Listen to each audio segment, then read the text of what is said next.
What's going on, y'all? What it is. So let's go ahead and slide on these topics. And the first thing I want to discuss is this Chase glitch that had our people in a chokehold. So basically, these individuals found out there was a glitch with Chase. They went to the bank and deposited these faulty checks. Know damn well they didn't make this type of money, nor do they have access to this type of money, but they still went and deposited these checks. Some people were depositing checks that were $30,000, $50,000, $60,000, even up to $1 million.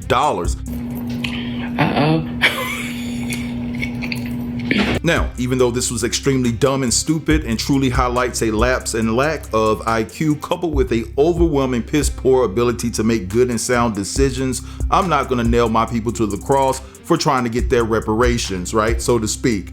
Because at the end of the day, there's people from other communities that do the same thing, but they just do it in a more diplomatic way. And I'm not just talking about regular people on the street, I'm talking about people that work inside these big corporations that be doing the same thing to those companies like a Chase, a Wells Fargo, and so forth and so on, that do the same thing each and every day, but you don't see their people going out on a limb to make their people look so bad. I'm not one of those individuals that say, oh my God, look at what they're gonna think about us now. You know, I'm not gonna do that because I know that they've done way worse. So if you find yourself around another melanated brother or sister that is always saying when our community does something to embarrass us, like, what are they gonna think about us now? We're always doing something to mess things up. They not gonna give us nothing now. Get the hell away from them, run as fast as you can. Because my people haven't done anything to the magnitude to inflict harm or danger on groups of people, right? Like YT people have. Some YT people, not all YT people, because you have some good people out here, right? That are YT. But what I am saying, there's nothing, I mean nothing, with two F's, right? That we should hang our head down about when people from our community do things that embarrass us. We can criticize it, but I wish that my people weren't so quick to publicize it. We are the first individuals to run to the internet to really talk down about our people when they do things that don't represent us in a good light. So I just wish we would stop doing that because the other side doesn't do that. But anyway, I want you guys to check out these clips and I'll be back. Y'all are depositing bad checks into your Chase account. And if you don't know, Chase ain't the bank to f with. And not only are you depositing the bad check into your account, and this is like 30, 40, 50, sometimes more $1,000 into your account. But then you want to withdraw it and be surprised when you have a negative balance of $30,000. Are you insane? Let me explain something to you. Back in 2021 or 22, I had a friend who did the PPP loan, right? And he told me, he was like, yeah, I just did it because I needed the money. It was XYZ. He didn't have a business like a lot of y'all did. And I asked him, I said, aren't you scared? Like one day, it may not happen today or next year, but just one day. And he's like, absolutely, every single day. He said when he first got the loan deposited, he didn't touch it for like 6 months because he was just like so terrified he was even there and the way it even got there. Even if you don't get caught, living in that kind of fear is just beyond me. I'm sorry. And let's just say by some God-forsaken miracle that you don't get caught, you are going to be paying that money back for the rest of your life because you won't be able to open up a new bank account with anyone because Chase is one of those banks that what you do there, they're going to tell everybody else. Chase is one of the elite girls. And you probably won't have any savings. You won't have anything to fall back on because you can't open no accounts because literally you are flagged. And at first I didn't understand what was going on because I thought like people were just running up other people's accounts. But y'all telling me that y'all doing this with your own account? Are you insane? No, better question, are you stupid? I saw a video of people lined up out the bank of Chase trying to do this. Like, y'all don't think that these companies, these major companies are not on social media observing everything that's going on and are not aware of these trends that are happening? But better yet, more than just a social media thing, you ain't afraid that your big, bold face is in the camera when you go up to the ATM machine to deposit these checks and you're pulling up with your car, with your license plate on the back. Like, you don't think that those cameras are working? Like, y'all are insane! Like, if I saw one of my friends doing this and it was like, okay, you gonna come out of 500, 1,000, all right, whatever, make sure you give me $20. But $30, $40, $50, $90,000. I even heard, I don't know how true it is, but someone got up on $1 million. Jail. Y'all are going to jail. And listen, I am all for getting ahead of the system that capitalizes on us, but this is insane. But you know what? I know people who would, I know in real life, who would do some shit like this and be like, well, what's the problem? A lot of things is the problem with doing this. This guy is negative $997,000 after doing the Chase Bank scam. So if you guys don't know what the Chase money glitch was, basically people that had Chase Bank, they would deposit a fake check and withdraw cash before the check is verified and posted. This dude tried to, this is like one example, this dude tried to do it, but instead of him getting rich, he now finds himself $40,000 in debt. So you can see like negative 31,000. And honestly, the cops are probably going to show up at this dude's door as well, because it's like wire fraud. But yeah, he had a few like negative 7,000. Like, how stupid you have to be. Like, look at all these people lined up outside of Chase to go deposit their fake check. Like, how did it take them this long to catch on to all these idiots doing this? Like, you would think it'd be like, bam, like after a few people, like they would know. But it took them like forever, and now they're placing a 7-day hold on everybody's accounts to verify the checks. So I woke up this morning, and the only thing I've been seeing on my FYP is this Chase glitch. And I want to give a disclaimer. If you're about to do this, don't do it. If you know somebody who's about to do it, don't do it. If you know somebody who's asking you for your personal information to do this, don't give it to them. Because there's a pattern. And I remember a few years ago, Cash App, DoorDash, Bank of America, Wells Fargo, it's not a glitch. They're trying to get you. It's a trap. You know, I saw an account that was negative $71,000. Why? Why? That's the question. Just why? There's a pattern, and y'all following it. Y'all not gonna win. Chase about to open up a whole separate division just to chase y'all down, because a lot of you morons are doing this with your own personal bank accounts. Driving up to Chase and the vehicle that was registered to you. You know, those cameras in front of Chase are not for fun, right? I can't understand how y'all keep falling for this. Remember the Cash App glitch? Y'all don't hear from it, all right? They about to round all y'all up because y'all going to jail. If not, y'all finna get something worse than jail. I'm about to work 20 years after retirement just to pay that money back. Because they might not get you today. They might not get you tomorrow. Maybe not in 1 or 2 years, but they finna come for you, and they finna come for that money plus interest. All right, so you guys just heard all of that. Now, when this thing first went down with this Chase glitch, let me tell you the first thing that came to my mind. I know that some of y'all drop down in the comments sometimes and say that I'll be reaching with some of my points and stuff that I'll be trying to make or whatever, and that's okay. Let me reach in peace. So the first thing that came to my mind is to just watch how fast Chase go about convicting these individuals, because they mostly look like me. And I'm wondering, was this all a setup to block some people that look like me from being able to vote in November?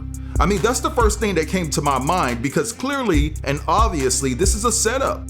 This is a setup. Now, listen, I know that the election is about, what, 69, 65 days away, 2 months or whatever. Let's see how fast they go about convicting these individuals, because we know that most of them are going to catch felonies behind this because of the amount of the check that they try to deposit. So if you got a felony on your record, that prevents you from voting. Now, make no mistake about it, Chase Bank has always endorsed 45. And in fact, if 45 was to win in November, he's looking to appoint Chase CEO Jamie Dixon to the position of being the Treasury Secretary. Now, this very well could be a glitch. Bank of America had a glitch, Cash App had a glitch. As a matter of fact, there have been several banks that reported glitches over the years, right?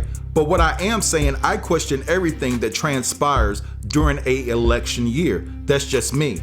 And so, you know what the caveat is, or the kicker rather, would be, if this was a setup, because you know, when you dangle money in front of our people, in front of my people, right?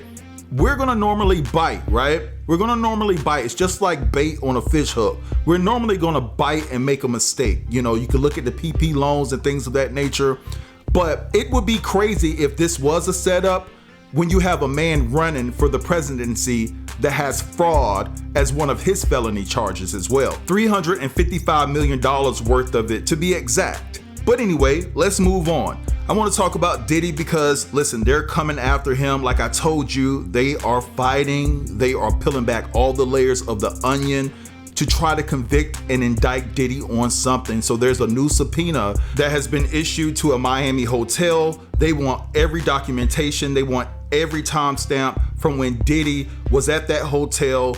They want everything, license plates. They want who was with him, who signed, the actual check-in and check-outs and stuff like that. And also 50 Cent's baby mom, Daphne Joy, is named in the court docs as well, along with a whole host of individuals that were tied to Diddy.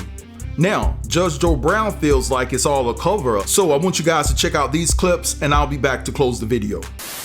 Hey peoples, it is time for your Diddy news update and shit is about to move.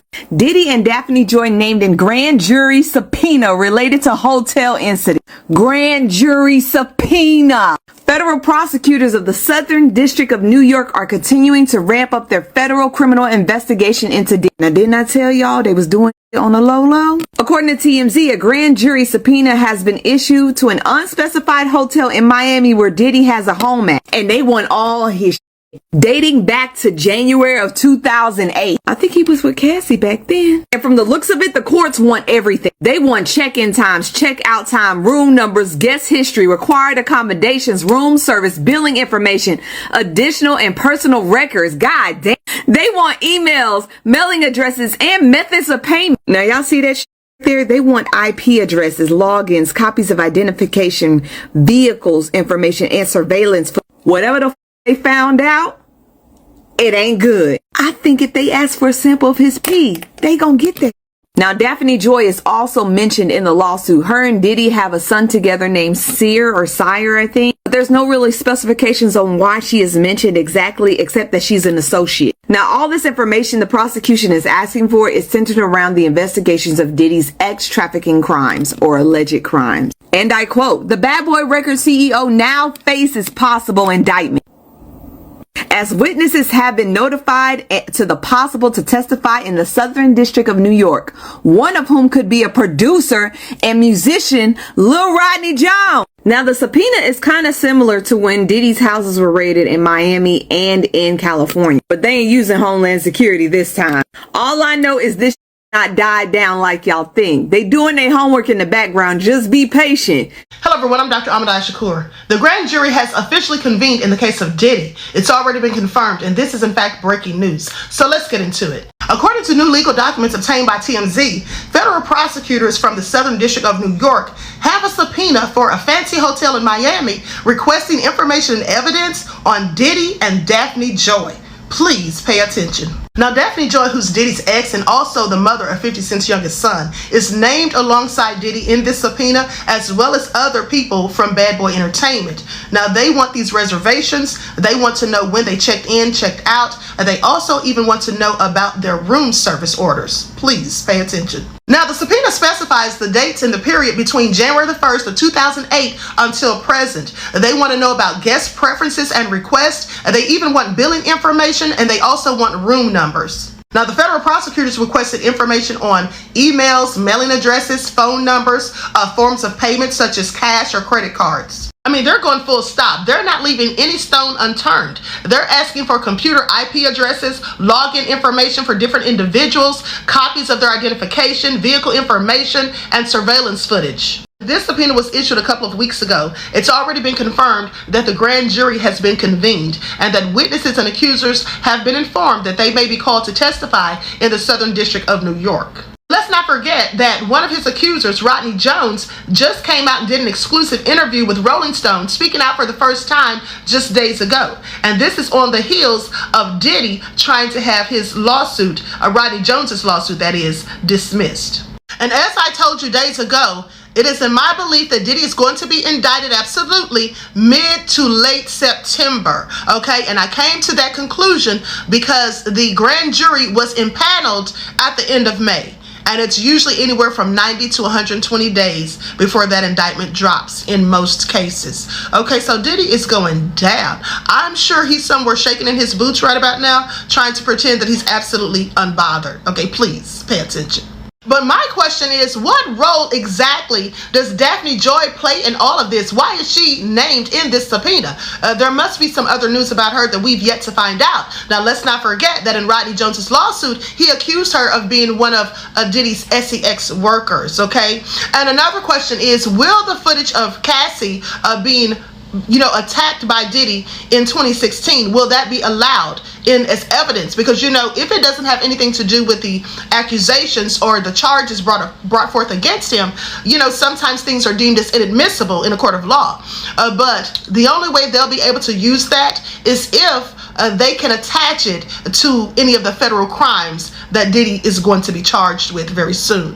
Okay, for example, Cassie didn't specifically say why she was fleeing from Diddy that night, but she did say that there was a freak off the night before. So if they can find any evidence to suggest that any of the people involved in said freak off were flown in, then that could be trafficking, okay? And we do know that Cassie's lawsuit said there were SEX workers there. So did Diddy fly them across state lines? I have questions. At the end of the day, this is all looking real bad for him, okay? So anyway, I guess we'll all have to stay tuned. Please pay attention. This is P. Diddy.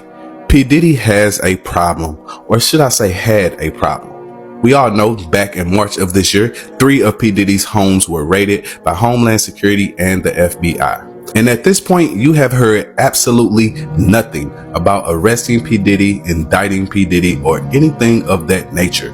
So the infamous Judge Joe Brown actually has his own conclusion of this situation dealing with P. Diddy and on how it will end. How you feel about the situation that Diddy in? Let's say this.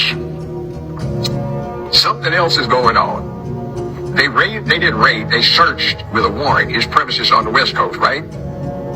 They searched his premises on the East Coast in Florida, right? On the same property that the premises was located that they searched in Florida, he had a second mansion. They didn't touch that one. Why not? And when they walk out of there, they got a small trash bag and they have a medium-sized cardboard box.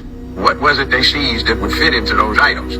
I have a sneaking suspicion from my background in criminal defense that what they seized was some evidence that was very incriminating to other people. Now, after they seized the evidence, they had no probable cause to arrest him on any crime. He hasn't been indicted. They talked to him at an airport before he got on a private jet to fly to an island that has no extradition agreement with the United States. Have you heard anybody trying to prosecute him? Not at all. So what did they do? See, the feds are interesting. Who served the search warrant? Homeland Security. Now, what the hell do they have to do with that? That's a FBI mandate. The question that has been asked since the beginning is this a cover-up? And to be completely honest, at this point, 6 months in, it might just be. The way that P. Diddy has evaded being arrested these past few months is nothing short of incredible. So you have to know that it might just be a cover-up. But all of the celebrity friends and things of that nature that did not come to Diddy's defense, once this thing is pushed under the rug completely, I'm pretty sure he's going to be coming for them all. It's your boy Brian. Much respect. I'm out. All right, so you guys just heard all of that. And listen, I know there's a lot of rubbish around the fact that people feel that Diddy will be indicted this month, and that very well may be the truth. But I really feel, given the information that I know and the knowledge that I know, that there's nothing that's going to move the needle unless Kamora comes out and provides the receipts that she has. Now, I'm going to say allegedly, but I know something, all right? And that will be the end game. That's the end game in my opinion, right? Because the feds are very matter of fact. They are very articulate. They're very to the point. And if they had everything that they needed, Diddy would have already been indicted. They're looking for something more to attach to something to try to hold him accountable for his past. And listen, like I said, I told you guys a million times, I don't care if Diddy's thrown under the jail, right? But at the end of the day, it's letting me know that the feds just don't have enough, and it's gonna take more to put the nail in the coffin, so to speak. But anyway, I'm gonna draw the line here. I want you guys to drop down in the comments and let me know what you think about everything that was discussed within this video. Don't forget to like, comment, share, and if you're new here, consider subbing to the channel, and I'll get with you guys later. Have a great day. Peace.